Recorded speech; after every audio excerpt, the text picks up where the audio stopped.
বেগুনের টক ঝাল মিষ্টি ভর্তা বানানোর জন্য আমি বেগুনগুলোকে নুন মাখিয়ে নিয়েছি। তেলটা গরম করে নিয়ে বেগুনগুলো ভেজে নেব।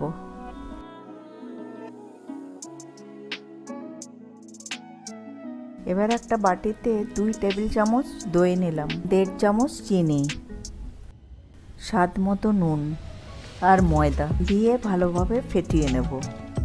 এবার তেলের উপর পেঁয়াজের পেস্টটাকে ভেজে তারপর আদার রস দিয়ে দেব।